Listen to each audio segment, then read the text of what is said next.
ಒಂದು ಸಣ್ಣ ತಪ್ಪು, ಬರೀ ಒಂದೇ ಒಂದು ಸಣ್ಣ ಮಿಸ್ಟೇಕ್ನಿಂದ ನೀವು ಕಂಡಂತಹ ಐಷಾರಾಮಿ ಕಾರು, ನಿಮ್ಮ ಮಕ್ಕಳ ಫಾರಿನ್ ಎಜುಕೇಶನ್ ಅಥವಾ ನಿಮ್ಮ ಎರಡನೇ ಮನೆಯ ಕನಸು ಎಲ್ಲವೂ ಕೂಡ ಕರಗಿ ಹೋಗ್ಬೋದು ಅಂತ ಹೇಳಿದ್ರೆ ನೀವು ನಂಬ್ತೀರಾ?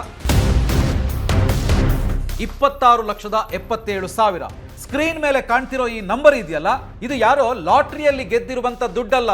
ಬದಲಿಗೆ ಸಾಲ ತಗೊಳ್ಳೋ ಸಂದರ್ಭದಲ್ಲಿ ಒಂದು ಸಣ್ಣ ವಿಷಯದ ಕಡೆ ಗಮನ ಕೊಡದೆ ಒಬ್ಬ ಸಾಮಾನ್ಯ ಮನುಷ್ಯ ಬ್ಯಾಂಕ್ಗೆ ಸುಮ್ಮನೆ ಕಟ್ಟಬೇಕಾಗಿ ಬಂದಿರೋ ಆತ ಕಷ್ಟಪಟ್ಟು ದುಡಿದಂತಹ ದುಡ್ಡು. ಹೌದು, ನೀವು ತಗೊಳ್ಳೋ ಹೋಮ್ ಲೋನ್ ಮೇಲೆ ಬ್ಯಾಂಕ್ನವರು ನಿಮ್ಮ ಕಣ್ಣಿಗೆ ಬಟ್ಟೆ ಕಟ್ಟಿ ನಿಮಗೆ ಗೊತ್ತಿಲ್ದಂಗೆನೆ ವಸೂಲಿ ಮಾಡ್ತಾ ಇರ್ಬೋದು. ನಿಮ್ಗೆ ಗೊತ್ತಿಲ್ದಂಗೆನೆ ಹೆಚ್ಚುವರಿ ಹಣ ಬ್ಯಾಂಕ್ಗೆ ಹೋಗ್ತಾ ಇರ್ಬೋದು. ಅಯ್ಯೋ, ನಂಗೆ ಸಂಬಳ ಚೆನ್ನಾಗಿದೆ, ನಂಗೇನು ಪ್ರಾಬ್ಲಮ್ ಇಲ್ಲ ಅಂಥೇಳಿ ಅನ್ಕೋಬೇಡಿ. ಒಂದೇ ಸಂಬಳ ಇರೋ ಫ್ರೆಂಡ್ಸ್ ಇಬ್ರು ಹೋಮ್ ಲೋನ್ ತಗೊಂಡ್ರು. ಆದ್ರೆ ಬ್ಯಾಂಕಿನ ಈ ಒಂದು ಸೀಕ್ರೆಟ್ ಗೊತ್ತಿಲ್ಲದೆ ಹೇಗೆ ಅವರಲ್ಲಿ ಒಬ್ಬ ಲಕ್ಷಾಂತರ ರೂಪಾಯಿ ಹಣವನ್ನ ಕಳ್ಕೊಂಡ್ರು, ಇನ್ನೊಬ್ರು ಹೇಗೆ ಲಕ್ಷಾಂತರ ರೂಪಾಯಿ ಹಣವನ್ನ ಉಳಿಸ್ಕೊಂಡ್ರು ಅನ್ನೋದನ್ನ ನಾನು ನಿಮಗೆ ಈ ವಿಡಿಯೋದಲ್ಲಿ ಇನ್ ಡೀಟೇಲ್ ಆಗಿ ತಿಳಿಸ್ಕೊಡ್ತೀನಿ. ಅದರಿಂದ ನೀವು ಲಕ್ಷಾಂತರ ರೂಪಾಯಿ ಹಣವನ್ನ ಉಳಿಸೋದಕ್ಕೆ ಸಾಧ್ಯ.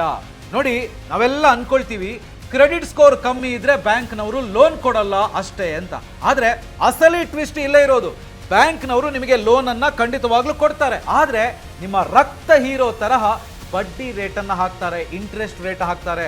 ಬರೀ 3.5% ಬಡ್ಡಿ ವ್ಯತ್ಯಾಸದಿಂದ ಇಡೀ ಲೈಫಿನ ದುಡಿಮೆ ಹೇಗೆ ಉಳಿಸಾಗುತ್ತೆ? ಬ್ಯಾಂಕಿಗೆ 1 ರೂಪಾಯಿನೂ ಎಕ್ಸ್ಟ್ರಾ ಕೊಡದೆ ನಿಮ್ಮ ಹೋಮ್ ಲೋನ್ ನಲ್ಲಿ ಲಕ್ಷ ಉಳಿಸುವಂತ ಆ ಸೀಕ್ರೆಟ್ ಏನು ಎಲ್ಲವನ್ನು ಕೂಡ ಈ ವಿಡಿಯೋದಲ್ಲಿ ನಾನು ಹೇಳ್ತೀನಿ. ಸೊ ಈ ವಿಡಿಯೋವನ್ನ ಸ್ಕಿಪ್ ಮಾಡದೆ ಕಂಪ್ಲೀಟ್ ಆಗಿ ನೋಡಿ. ಹಾಯ್ ಹಲೋ ನಮಸ್ಕಾರ, ವೆಲ್ಕಮ್ ಟು ಬಾಸ್ ವಾಲಾ. ನಾನು ಶೇಷಕೃಷ್ಣ ಭಟ್.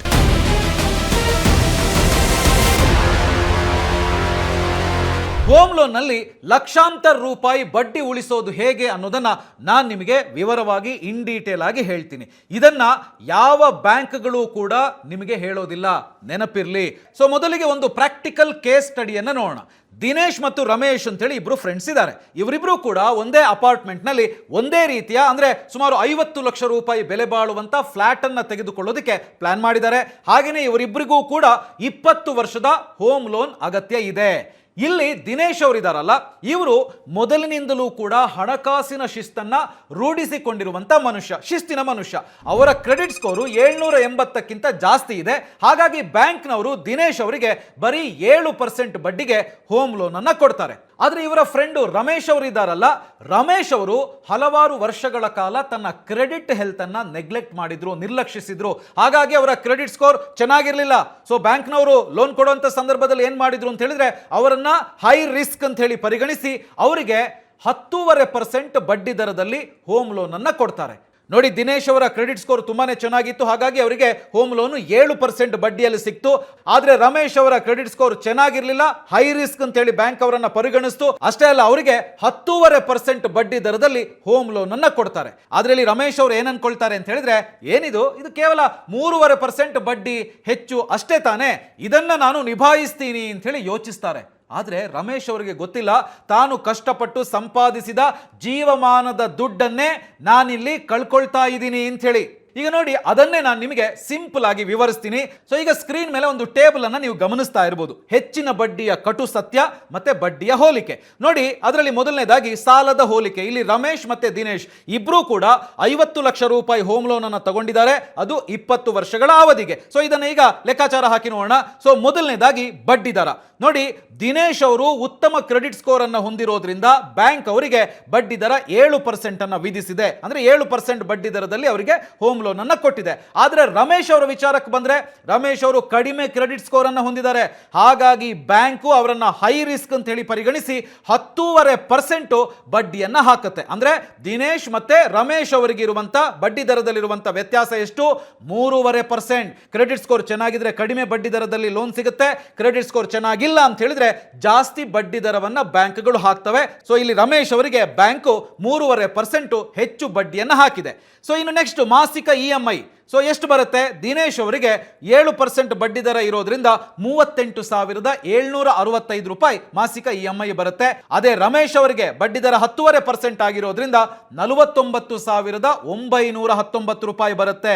ಅಂದ್ರೆ ರಮೇಶ್ ಅವರು ದಿನೇಶ್ ಅವರಿಗಿಂತ 11,154 ರೂಪಾಯಿ ಹೆಚ್ಚುವರಿಯಾಗಿ ಪ್ರತಿ ತಿಂಗಳು ಪೇ ಮಾಡಬೇಕಾಗುತ್ತೆ. ಸೊ ಈಗ ನೆಕ್ಸ್ಟ್ ಪಾವತಿಸಿದ ಒಟ್ಟು ಬಡ್ಡಿ. ಸೊ ದಿನೇಶ್ ಅವರು 43,03,000 ರೂಪಾಯಿ ಬಡ್ಡಿಯನ್ನ ಪಾವತಿ ಮಾಡಿರ್ತಾರೆ. ಅದೇ ರಮೇಶ್ ಅವರು 69,80,000 ರೂಪಾಯಿ ಬಡ್ಡಿಯನ್ನ ಪೇ ಮಾಡಿರ್ತಾರೆ. ಅಂದ್ರೆ ಇವರ ನಡುವಿನ ವ್ಯತ್ಯಾಸ ಎಷ್ಟು ಗೊತ್ತಾ? 26,77,000, ಸುಮಾರು 27 ಲಕ್ಷ ರೂಪಾಯಿ ಹೆಚ್ಚುವರಿಯಾಗಿ ಬಡ್ಡಿಯನ್ನ ರಮೇಶ್ ಅವರು ಪೇ ಮಾಡಿರ್ತಾರೆ. ಸೊ ಒಟ್ಟು ಮರುಪಾವತಿ ಅಂತ ಹೇಳಿ ಬಂದಾಗ ದಿನೇಶ್ ಅವರು ತಗೊಂಡಿರುವಂತ 50 ಲಕ್ಷ ರೂಪಾಯಿ ಸಾಲಕ್ಕೆ 93,03,000 ರೂಪಾಯಿ ಪೇ ಮಾಡಿದ್ರೆ, ರಮೇಶ್ ಅವರು ತಗೊಂಡಿರೋ 50 ಲಕ್ಷ ಹೋಮ್ ಲೋನ್ಗೆ 1,19,00,000 ರೂಪಾಯಿಯಷ್ಟು ಪೇ ಮಾಡಿರ್ತಾರೆ. ಅಂದ್ರೆ ಒಂದು ದೊಡ್ಡ ನಷ್ಟವೇ ಇಲ್ಲಿ ರಮೇಶ್ ಅವರಿಗಾಗಿದೆ. ಸೊ ಈಗ ವಿಡಿಯೋವನ್ನ ಪಾಸ್ ಮಾಡಿ ಮತ್ತೊಮ್ಮೆ ಈ ಟೇಬಲ್ ಅನ್ನ ಗಮನವಿಟ್ಟು ನೋಡಿ. ಇಲ್ಲಿ ರಮೇಶ್ ಅದೇ ಒಂದು ಫ್ಲಾಟ್ ನಲ್ಲಿ ವಾಸ ಮಾಡೋದಿಕ್ಕೆ ದಿನೇಶ್ ಅವರಿಗಿಂತ 26,77,000 ಅಂದ್ರೆ 27 ಲಕ್ಷ ರೂಪಾಯಿಯಷ್ಟು ಹೆಚ್ಚು ಪಾವತಿಸಿರ್ತಾರೆ. ನೋಡಿ, ಇದು ಅಸಲು ಸಾಲದ ಮೊತ್ತದ ಸುಮಾರು 54% ನಷ್ಟಾಗಿದ್ದು ಬಡ್ಡಿಯ ರೂಪದಲ್ಲೇ ಪೋಲಾಗ್ತಾ ಇದೆ. ಆ ಹಣದಿಂದ ರಮೇಶ್ ಅವರು ತನ್ನ ಪೋಷಕರ ನಿವೃತ್ತಿ ಜೀವನವನ್ನ ಇನ್ನಷ್ಟು ಸುಖಮಯವಾಗಿಸಬಹುದಾಗಿತ್ತು, ಅಥವಾ ತನ್ನ ಮಗುವಿನ ಐವಿ ಲೀಗ್ಸ್ ವಿದೇಶಿ ಶಿಕ್ಷಣಕ್ಕೆ ಹಣ ಒದಗಿಸಬಹುದಾಗಿತ್ತು, ಅಥವಾ ಇನ್ನೊಂದು ಮನೆನೋ ಅಥವಾ ಕಾರೋ ಪರ್ಚೇಸ್ ಮಾಡಬಹುದಿತ್ತು, ಅಥವಾ ಉತ್ತಮ ಹೂಡಿಕೆ ಆಪ್ಷನ್ಗಳಲ್ಲಿ ಹೂಡಿಕೆ ಮಾಡಿ ಒಳ್ಳೆಯ ಲಾಭವನ್ನ ಗಳಿಸಬಹುದಿತ್ತು. ಅರೆ ಹೌದಲ್ವಾ? ಇಲ್ಲಿ ದಿನೇಶ್ ಮತ್ತು ರಮೇಶ್ ಒಂದೇ ರೀತಿಯ ಫ್ಲಾಟ್ ತಗೊಂಡಿದ್ದಾರೆ. ಹೋಮ್ ಲೋನ್ ಕೂಡ ಇಬ್ಬರು 50 ಲಕ್ಷ ತಗೊಂಡಿದ್ದಾರೆ, 20 ವರ್ಷಗಳ ಅವಧಿಗೆ ತಗೊಂಡಿದ್ದಾರೆ, ಎಲ್ಲವೂ ಕೂಡ ಸೇಮ್ ಟು ಸೇಮ್. ಆದರೆ ರಮೇಶ್ ಮಾತ್ರ ಸುಮಾರು 27 ಲಕ್ಷ ರೂಪಾಯಿಯಷ್ಟು ಹಣವನ್ನ ಎಕ್ಸ್ಟ್ರಾ ಕಟ್ಟಬೇಕಾಗಿದೆಯಲ್ವಾ ಅಂತ. ಹೌದು, ನಮಗೆ ಈ ರೀತಿ ಆಗಬಾರ್ದು ಅಂತ ಹೇಳಿದ್ರೆ ಏನ್ ಮಾಡೋದು ಅಂತೇಳಿ ಈಗ ನೀವು ಯೋಚಿಸ್ತಾ ಇರಬಹುದು. ಹಾಗಿದ್ರೆ ಇದಕ್ಕೊಂದು ಪ್ರಾಕ್ಟಿಕಲ್ ಪರಿಹಾರ ಇದೆ. ಪ್ರೀಮಿಯಂ ಲೋನ್ಗಳನ್ನು ಪಡೆಯೋದಕ್ಕೆ ನಿಮ್ಮ ಕ್ರೆಡಿಟ್ ಸ್ಕೋರು ಸಾಕಷ್ಟು ಉತ್ತಮವಾಗಿಲ್ಲದೆ ಇದ್ರೆ ನೀವು ಲೋನ್ ರಿಜೆಕ್ಟ್ ಆಗೋವರೆಗೆ ಕಾಯಬೇಡಿ. ಬದಲಿಗೆ ಅದನ್ನು ವ್ಯವಸ್ಥಿತವಾಗಿ ಹೆಚ್ಚುಗೊಳಿಸಿ ಮತ್ತು ಟ್ರ್ಯಾಕ್ ಮಾಡಿ. ಅದು ಹೇಗಪ್ಪ ಅಂತೇಳಿ ಈಗ ನಿಮಗೊಂದು ಯೋಚನೆ ಬರ್ತಾ ಇರ್ಬೋದು. ಎಸ್, ಅದಕ್ಕೆ ಪರಿಹಾರವನ್ನು ನಾನೀಗ ಹೇಳ್ತೀನಿ ನೋಡಿ. ಇಲ್ಲಿಯೇ ಊಲ್ಕಾ ನೆರವಾಗುತ್ತೆ. ಊಲ್ಕಾ ಭಾರತದ ಮೊದಲ ಮತ್ತು ಏಕೈಕ AI ಕ್ರೆಡಿಟ್ ತಜ್ಞ. ಸೊ ಈ ಕ್ರೆಡಿಟ್ ಎಕ್ಸ್ಪರ್ಟು ನಿಮ್ಮ ಕ್ರೆಡಿಟ್ ರಿಪೋರ್ಟ್ಗಳನ್ನು ಫ್ರೀಯಾಗಿ ಸ್ಕ್ಯಾನ್ ಮಾಡುತ್ತೆ. ನಿಮ್ಮ ಪ್ಯಾನ್ ಕಾರ್ಡ್ನಲ್ಲಿ ಅಡಗಿ ಕುಳಿತಿರುವ ಫೇಕ್ ಲೋನ್ಗಳು ಅಥವಾ ಈಗಾಗಲೇ ಕ್ಲೋಸ್ ಆಗಿದ್ರು ಇನ್ನೂ ಆಕ್ಟಿವ್ ಅಂತ ಹೇಳಿ ತೋರಿಸ್ತಾ ಇರುವಂತ ಲೋನ್ಗಳಂತಹ ತಪ್ಪುಗಳನ್ನು ಪತ್ತೆ ಹಚ್ಚುತ್ತೆ.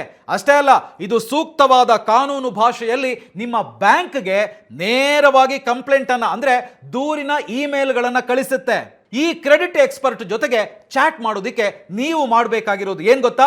ಕೇವಲ ನಿಮ್ಮ ಫೋನ್ ನಂಬರ್ ಮತ್ತು ಪ್ಯಾನ್ ಡೀಟೇಲ್ಸ್ ಅನ್ನ ಕೊಟ್ರೆ ಸಾಕು. ನೀವು ಯಾವುದನ್ನು ಡೌನ್ಲೋಡ್ ಮಾಡೋ ಅಗತ್ಯ ಇಲ್ಲ. ಡಿಸ್ಕ್ರಿಪ್ಷನ್ ಅಲ್ಲಿ ಲಿಂಕ್ ಕೊಟ್ಟಿದ್ದೀನಿ, ಆ ಲಿಂಕ್ ಅನ್ನ ಕ್ಲಿಕ್ ಮಾಡಿ ಓಪನ್ ಮಾಡಿ ಚಾಟ್ ಮಾಡೋದಕ್ಕೆ ಆರಂಭಿಸಬಹುದು. ಇದು ಹೇಗಿದೆ ಅಂತ ಹೇಳಿದ್ರೆ, ಕ್ರೆಡಿಟ್ ರಿಪೋರ್ಟ್ಗಳನ್ನು ಪರಿಶೀಲಿಸುವಲ್ಲಿ 20 ವರ್ಷಗಳ ಅನುಭವ ಹೊಂದಿರುವಂತ ಹಿರಿಯ ಬ್ಯಾಂಕರ್ ಎದುರು ಕುಳಿತಂತೆಯೇ ಇರುತ್ತೆ. ಆದರೆ ವಿಶೇಷ ಏನು ಅಂತ ಹೇಳಿದ್ರೆ, ಈ ಎಕ್ಸ್ಪರ್ಟು ನಿಮ್ಮದೇ ಭಾಷೆಯಲ್ಲಿ ಮಾತನಾಡ್ತಾರೆ ಮತ್ತು ನಿಮಗೆ ಯಾವುದೇ ರೀತಿಯಾದಂಥ ಬಿಲ್ಲನ್ನು ಕಳಿಸೋದಿಲ್ಲ. ಯಾಕೆ ಅಂತ ಹೇಳಿದ್ರೆ ಇದು ಕಂಪ್ಲೀಟ್ ಫ್ರೀ, ಇದು ಸಂಪೂರ್ಣವಾಗಿ ಉಚಿತ.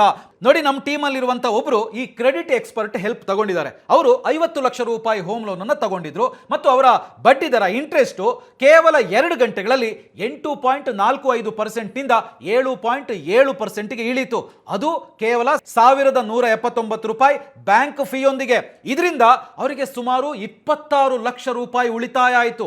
ಅದು ಕೂಡ ಬ್ಯಾಂಕ್ ಅನ್ನ ಬದಲಾಯಿಸದೇನೆ ಅಥವಾ ರೀಫೈನಾನ್ಸಿಂಗ್ ಮಾಡದೇನೆ ಮತ್ತು ಯಾವುದೇ ಕ್ಯೂನಲ್ಲಿ ನಿಲ್ಲದೇನೆ. ಅವರು ಕೇವಲ ಊಲ್ಕಾ ಜೊತೆಗೆ ಚಾಟ್ ಮಾಡಿದ್ರು.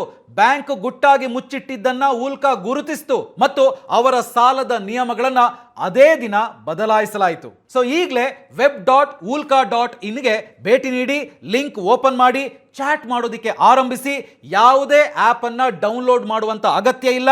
ನಿಮ್ಮ ಕ್ರೆಡಿಟ್ ಸ್ಕೋರ್ ಬಗ್ಗೆ ಕ್ವಿಕ್ ಆಗಿ ಸ್ಕ್ಯಾನ್ ಆಗಲಿ, ಮತ್ತೆ ನಿಮ್ಮ ಮುಂದಿನ ಸಾಲವನ್ನ ಪಡೆಯುವ ಮುನ್ನವೇ ಹೆಚ್ಚಿನ ಹಣವನ್ನ ಉಳಿಸೋದಿಕ್ಕೆ ನಿಮಗೆ ಏನು ಬೇಕು ಅನ್ನೋದನ್ನ ನೀವೇ ತಿಳ್ಕೋಬಹುದು. ಹಾಗಾದ್ರೆ ಈಗ ನೀವು ಕೇಳ್ಬೋದು, ರಮೇಶ್ ಅವರ ಪರಿಸ್ಥಿತಿ ನಮಗೆ ಬರಬಾರದು ಅಂತ ಹೇಳಿದ್ರೆ ನಾವು ಸಾಲಕ್ಕೆ ಅರ್ಜಿ ಸಲ್ಲಿಸುವ ಮುನ್ನ ಕ್ರೆಡಿಟ್ ಸ್ಕೋರ್ ಅನ್ನ ಹೇಗೆ ಸರಿಪಡಿಸೋದು ಅಂತ ಹೇಳಿ. ನೋಡಿ, ಅದಕ್ಕೆ ನೀವೇನು ಮಾಡಬೇಕು ಅಂತ ಹೇಳಿದ್ರೆ ಅದಕ್ಕೊಂದು ಉಪಾಯ ಇದೆ. ಅದನ್ನ ನಾನೀಗ ಹೇಳ್ತೀನಿ. ಆ ಉಪಾಯ ಏನ್ ಗೊತ್ತಾ? ಎಸ್, ಅದೇನೆ FD ಬ್ಯಾಕ್ಡ್ ಕ್ರೆಡಿಟ್ ಕಾರ್ಡ್. ನೋಡಿ, ಸಾಮಾನ್ಯ ಕ್ರೆಡಿಟ್ ಕಾರ್ಡ್ ಅನ್ನ ಪಡೆಯೋದಿಕ್ಕೆ ನಿಮ್ಮ ಕ್ರೆಡಿಟ್ ಸ್ಕೋರ್ ತುಂಬಾ ಕಡಿಮೆ ಇದ್ರೆ ಇದು ನಿಮಗೆ ಬ್ರಿಡ್ಜ್ ಆಗಿ ಕೆಲಸ ಮಾಡುತ್ತೆ. FD backed credit card bridge ಆಗಿ ಕೆಲಸ ಮಾಡುತ್ತೆ. ನೀವೊಂದು ಫಿಕ್ಸೆಡ್ ಡೆಪಾಸಿಟ್ ಇಟ್ರೆ, ಅಂದ್ರೆ ಉದಾಹರಣೆಗೆ ಸುಮಾರು 20,000 ರೂಪಾಯಿ FD ಬುಕ್ ಮಾಡಿದ್ರೆ ಬ್ಯಾಂಕ್ ತಕ್ಷಣವೇ ಅದರ ಆಧಾರದ ಮೇಲೆ, ಅಂದ್ರೆ ನಿಮ್ಮ FD ಅನ್ನ ಬೇಸ್ ಆಗಿ ಇಟ್ಕೊಂಡು ನಿಮಗೆ ಕ್ರೆಡಿಟ್ ಕಾರ್ಡ್ ಅನ್ನ ಕೊಡುತ್ತೆ. ಯಾವುದೇ ಇನ್ಕಮ್ ಪ್ರೂಫ್ ಅಥವಾ ಆದಾಯದ ಪುರಾವೆ ಅಥವಾ ಕ್ರೆಡಿಟ್ ಪರಿಶೀಲನೆಯೂ ಇಲ್ಲದೇನೆ ನಿಮಗೆ ಕ್ರೆಡಿಟ್ ಕಾರ್ಡ್ ಅನ್ನ ಬ್ಯಾಂಕ್ ಕೊಡುತ್ತೆ. ಎಸ್, ಅದನ್ನೇ FD ಬ್ಯಾಕ್ಡ್ ಕ್ರೆಡಿಟ್ ಕಾರ್ಡ್ ಅಂತ ಹೇಳೋದು. ಸೊ ಈ FD ಬ್ಯಾಕ್ಡ್ ಕ್ರೆಡಿಟ್ ಕಾರ್ಡ್ ಯಾಕೆ ಅದ್ಭುತ ಉಪಾಯ ಅಂತೇಳಿ ನೀವು ಕೇಳ್ಬೋದು. ಎಸ್, ಸೊ ಅದನ್ನೇ ನಾನೀಗ ನಿಮಗೆ ಸ್ಟೆಪ್ ಬೈ ಸ್ಟೆಪ್ ಹೇಳ್ತಾ ಹೋಗ್ತೀನಿ. ಸೊ ಅದರಲ್ಲಿ ಮೊದಲನೇದು, ನಿಮ್ಮ FD ಮೇಲೆ ನೀವಿಲ್ಲಿ ಬಡ್ಡಿಯನ್ನ ಗಳಿಸ್ತೀರಿ, ಅಂದ್ರೆ ನೀವು FD ಇಟ್ಟಿರೋದಕ್ಕೆ ಇಂಟ್ರೆಸ್ಟ್ ನಿಮಗೆ ಸಿಗ್ತಾ ಹೋಗುತ್ತೆ. ಎರಡನೇದು, ಸಣ್ಣ ತಿಂಗಳ ಬಿಲ್ಗಳಿಗಾಗಿ ಕ್ರೆಡಿಟ್ ಕಾರ್ಡ್ ಅನ್ನ ಬಳಸುವ ಮೂಲಕ ನೀವು ಕ್ರೆಡಿಟ್ ಹಿಸ್ಟ್ರಿಯನ್ನ ನಿರ್ಮಿಸ್ತೀರಿ.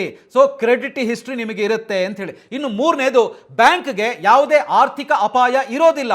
ಆದ್ದರಿಂದ ಅವ್ರೇನ್ ಮಾಡ್ತಾರೆ ಅಂತ ಹೇಳಿದ್ರೆ, ನಿಮ್ಮ ಸಮಯೋಚಿತ ಪಾವತಿಗಳಿದಾವಲ್ಲ ಅದನ್ನ ಸಿಬಿಲ್ಗೆ ರಿಪೋರ್ಟ್ ಮಾಡ್ತಾರೆ. ಇದರಿಂದ ಕೆಲವೇ ತಿಂಗಳುಗಳಲ್ಲಿ ನಿಮ್ಮ ಕ್ರೆಡಿಟ್ ಸ್ಕೋರ್ ಜಾಸ್ತಿ ಆಗುತ್ತೆ. ಸೊ ಎಲ್ಲ ಅವಕಾಶಗಳು ನಿಮಗೆ FD ಬ್ಯಾಕ್ಡ್ ಕ್ರೆಡಿಟ್ ಕಾರ್ಡ್ ನಲ್ಲಿ ಇದೆ. ಸೊ ಕ್ರೆಡಿಟ್ ಸ್ಕೋರ್ ಜಾಸ್ತಿ ಆದ್ಮೇಲೆ ನೀವು ಹೋಮ್ ಲೋನ್ ತಗೊಂಡ್ರೆ ನಿಮಗೆ ಕಡಿಮೆ ಬಡ್ಡಿ ದರದಲ್ಲಿ ಹೋಮ್ ಲೋನ್ ಸಿಗುತ್ತೆ. ಸೊ ನೀವು ಆಗ್ಲೇ ನಾನು ಹೇಳಿದ ಎಕ್ಸಾಂಪಲ್ ನಲ್ಲಿರುವಂತಹ ದಿನೇಶ್ ಅವರಂತೆ ಲಕ್ಷಾಂತರ ರೂಪಾಯಿ ಬಡ್ಡಿಯನ್ನ ಉಳಿಸೋದಕ್ಕೂ ಕೂಡ ಸಾಧ್ಯ ಆಗುತ್ತೆ. ಕ್ರೆಡಿಟ್ ಸ್ಕೋರ್ ಅನ್ನ ಹೆಚ್ಚಿಸಿಕೊಳ್ಳಿ, ಅದಾದ್ಮೇಲೆ ಹೋಮ್ ಲೋನ್ಗೆ ಅಪ್ಲೈ ಮಾಡಿ. ಸೊ ಇನ್ನು ಹೋಮ್ ಲೋನ್ಗೆ ಸಂಬಂಧಪಟ್ಟಂತೆ ಬೋನಸ್ ಟಿಪ್ ಅನ್ನ ಕೊಡೋದಿದ್ರೆ, ನೀವು ಅಂತಿಮವಾಗಿ ಕ್ರೆಡಿಟ್ ಸ್ಕೋರ್ ಅನ್ನ ಹೆಚ್ಚಿಸಿಕೊಂಡು ಹೋಮ್ ಲೋನ್ಗಾಗಿ ಹುಡುಕ್ತಾ ಇರುವಾಗ ನಿಮಗೆ ಒಂದು ಬೋನಸ್ ಟಿಪ್ ಅನ್ನ ನಾನು ಇಲ್ಲಿ ಹೇಳ್ತೀನಿ. ಏನದು ನೋಡಿ, ಎಲ್ಲಾ ಹೋಮ್ ಲೋನ್ ಕೊಡುವಂತ ಬ್ಯಾಂಕ್ಗಳು ಒಂದೇ ರೀತಿಯಲ್ಲಿ ಇರೋದಿಲ್ಲ ಅಂತ ಹೇಳುವಂತದ್ದು ನಿಮಗೆ ಗೊತ್ತಿರಲಿ. ಪ್ರೊಸೆಸಿಂಗ್ ಫೀಸು ಮತ್ತೆ ಹಿಡನ್ ಚಾರ್ಜಸ್ ಗಳ ಮೇಲೆ ಇನ್ನಷ್ಟು ಹಣವನ್ನು ಉಳಿಸೋದಕ್ಕೆ ಸಾಧ್ಯ ಇದೆ. ಸೊ ಯಾವಾಗಲೂ ಈ ಆದ್ಯತೆಯ ಪಟ್ಟಿಯನ್ನ ನೋಟ್ ಮಾಡಿ ಇಟ್ಕೊಳ್ಳಿ. ಮತ್ತೆ ನೀವು ಹೋಮ್ ಲೋನ್ ಅನ್ನು ತಗೊಳ್ಳುವಂತ ಸಂದರ್ಭದಲ್ಲಿ ದಯವಿಟ್ಟು ಈ ಆದ್ಯತೆಯ ಪಟ್ಟಿಯನ್ನ ಫಾಲೋ ಮಾಡಿ. ಏನು ಆದ್ಯತೆ? ಆದ್ಯತೆ 1, ಸರ್ಕಾರಿ ಬ್ಯಾಂಕ್ಗಳು ಅಥವಾ government banks, SBI, bank of Baroda ಇತ್ಯಾದಿ ಸರ್ಕಾರಿ ಬ್ಯಾಂಕ್ಗಳು ಸಾಮಾನ್ಯವಾಗಿ ಅತ್ಯಂತ ಕಡಿಮೆ ಬಡ್ಡಿ ದರದಲ್ಲಿ ಹೋಮ್ ಲೋನ್ ಅನ್ನ ಕೊಡ್ತವೆ. ಮತ್ತು ಇಲ್ಲಿ ನಿಯಮಗಳು ಇಲ್ಲಿ ಅತ್ಯಂತ ಪಾರದರ್ಶಕವಾಗಿರುತ್ತೆ ಅಂತ ಹೇಳ್ಬೋದು. ಸೊ ಹಾಗಾಗಿ ಮೊದಲನೇ ಆದ್ಯತೆ ಸರ್ಕಾರಿ ಬ್ಯಾಂಕ್ಗಳಾಗಿರ್ಲಿ. ಇನ್ನು ಎರಡನೇ ಆದ್ಯತೆ ಖಾಸಗಿ ಬ್ಯಾಂಕ್ಗಳು, ಅಂದ್ರೆ ಪ್ರೈವೇಟ್ ಬ್ಯಾಂಕ್ಸ್, HDFC, ICICI ಇತ್ಯಾದಿ. ನಾನು ಇಲ್ಲಿ ರೆಕಮೆಂಡೇಶನ್ ಕೊಡ್ತಾ ಇಲ್ಲ, ಜಸ್ಟ್ ನಿಮಗೆ ಉದಾಹರಣೆಗೋಸ್ಕರ ಹೇಳ್ತಾ ಇದ್ದೀನಿ. ಸೊ ಉತ್ತಮ ಸೇವೆ ಮತ್ತು ವೇಗದ ಪ್ರೊಸೆಸಿಂಗ್ ಇರುತ್ತೆ, ಆದ್ರೆ ಆ ಹಿಡನ್ ಚಾರ್ಜಸ್ ಗಳ ಮೇಲೆ ನೀವು ಯಾವತ್ತೂ ಕೂಡ ಒಂದು ಕಣ್ಣನ್ನ ಇಟ್ಟಿರಲೇಬೇಕಾಗತ್ತೆ, ನೀವು ಗಮನಿಸಬೇಕಾಗತ್ತೆ, ಸೂಕ್ಷ್ಮವಾಗಿ ಅದನ್ನ ತಿಳ್ಕೊಳ್ಬೇಕಾಗತ್ತೆ. ಇನ್ನು ಕೊನೆಯ ಆಯ್ಕೆ ಮೂರನೇದು NBFCಗಳು ಮತ್ತು ಸಹಕಾರಿ ಬ್ಯಾಂಕ್ಗಳು. ನೋಡಿ, ನಿಮಗೆ ಈಗಾಗಲೇ ಹೇಳಿದ ಎರಡು ಆಪ್ಷನ್ಗಳಲ್ಲಿ, ಅಂದ್ರೆ ಸರ್ಕಾರಿ ಬ್ಯಾಂಕ್ಗಳು ಅಥವಾ ಪ್ರೈವೇಟ್ ಬ್ಯಾಂಕ್ಗಳಲ್ಲಿ ಅರ್ಹತೆಯ ಎಲಿಜಿಬಿಲಿಟಿ ತೊಂದರೆ ಏನಾದರೂ ಇದ್ರೆ ಹೋಮ್ ಲೋನ್ ತಗೊಳ್ಳುವಂತ ಸಂದರ್ಭದಲ್ಲಿ ಮಾತ್ರ ಈ ಆಯ್ಕೆಯನ್ನ, ಮೂರನೇ ಆಯ್ಕೆಯನ್ನ ಪರಿಗಣಿಸಿ. ಯಾಕಂದ್ರೆ ಇವುಗಳ ಬಡ್ಡಿ ದರಗಳು ಮತ್ತೆ ಸೂಕ್ಷ್ಮ ನಿಯಮಗಳು ಸಾಮಾನ್ಯವಾಗಿ ಹೆಚ್ಚು ದುಬಾರಿಯಾಗಿರ್ತವೆ, ಹುಷಾರಾಗಿರಿ. ಸೊ ಮೊದಲನೇ ಆದ್ಯತೆ ಸರ್ಕಾರಿ ಬ್ಯಾಂಕ್ಗಳು, ಎರಡನೇ ಆದ್ಯತೆ ಪ್ರೈವೇಟ್ ಬ್ಯಾಂಕ್ಗಳು, ಸೊ ಮೂರನೇ ಆದ್ಯತೆ ಅಥವಾ ಕೊನೆಯ ಆದ್ಯತೆ NBFCಗಳು ಅಥವಾ ಸಹಕಾರಿ ಬ್ಯಾಂಕ್ಗಳು. ಸೊ ನೋಡಿದ್ರಲ್ಲ, ನಾನು ಆಗ್ಲೇ ಹೇಳಿದ ಹಾಗೆ ಕೇವಲ 3.5% ನಷ್ಟು ಬಡ್ಡಿ ವ್ಯತ್ಯಾಸ ಹೇಗೆ ರಮೇಶ್ ಅವರಿಂದ ಸುಮಾರು 27 ಲಕ್ಷಕ್ಕೂ ಹೆಚ್ಚು ಹಣವನ್ನ ಕೈಜಾರುವಂತೆ ಮಾಡಿತು ಅಂತ. ಸೊ ನೀವು ಹುಷಾರಾಗಿರಿ. ಹೋಮ್ ಲೋನ್ ತಗೊಳ್ಳುವಾಗ ನೀವು ಕಷ್ಟಪಟ್ಟು ದುಡಿದ ಹಣ ಸುಮ್ಮನೆ ಬ್ಯಾಂಕ್ ಪಾಲಾಗೋದಕ್ಕೆ ಬಿಡ್ಲೇಬೇಡಿ. ಸೊ ನಿಮ್ಮ ಕ್ರೆಡಿಟ್ ಸ್ಕೋರ್ ಅನ್ನ ರೀಬಿಲ್ಟ್ ಮಾಡೋದಕ್ಕೆ 6 ತಿಂಗಳು ಕಾಯಿರಿ.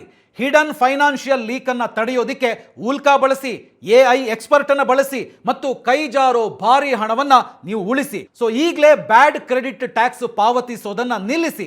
ನಿಮ್ಮ ಕ್ರೆಡಿಟ್ ಬಿಲ್ಡಿಂಗ್ ಪ್ರಯಾಣವನ್ನು ಆರಂಭಿಸೋದಕ್ಕೆ ಡಿಸ್ಕ್ರಿಪ್ಷನ್ ನಲ್ಲಿರೋ ಲಿಂಕ್ ಅನ್ನ ಕ್ಲಿಕ್ ಮಾಡಿ, ಎಕ್ಸ್ಪ್ಲೋರ್ ಮಾಡಿ. ಸೊ ಈ ವಿಡಿಯೋ ನಿಮಗೆ ಇಷ್ಟ ಆಗಿದೆ ಅಂದ್ರೆ ಲೈಕ್ ಮಾಡಿ, ಹಾಗೇನೆ ನಿಮ್ಮ ಫ್ರೆಂಡ್ಸು, ಫ್ಯಾಮಿಲಿ ಅವರ ಜೊತೆಗೆ ಶೇರ್ ಮಾಡಿ. ಎಷ್ಟೋ ಜನ ಇವತ್ತು ಗೊತ್ತಿಲ್ಲದೇನೆ ಹೋಮ್ ಲೋನ್ ತಗೊಂಡು ಲಕ್ಷ ರೂಪಾಯಿಯನ್ನ ಹಣವನ್ನ ಬಡ್ಡಿ ರೂಪದಲ್ಲಿ ಪಾವತಿಸಿ ಕಳ್ಕೊಳ್ತಾ ಇದ್ದಾರೆ. ಕಷ್ಟಪಟ್ಟು ದುಡಿದಂತ ಹಣ ಅದಾಗಬಾರ್ದು ಅಂತ ಹೇಳಿದ್ರೆ ದಯವಿಟ್ಟು ಈ ವಿಡಿಯೋನ ಅವರಿಗೆ ಶೇರ್ ಮಾಡಿ. ಹಾಗೇನೆ ಬಾಸ್ವಾಲಾ ಕನ್ನಡ ಚಾನಲ್ ಅನ್ನ ಸಬ್ಸ್ಕ್ರೈಬ್ ಮಾಡಿ. ಬ್ರಾಂಡ್ ಪಾರ್ಟ್ನರ್ಶಿಪ್ ಮತ್ತು ಜಾಹೀರಾತಿಗಾಗಿ ಸಂಪರ್ಕಿಸಿ brand@bosswala.com. WhatsApp number 9108014192. Bosswala. Be the boss.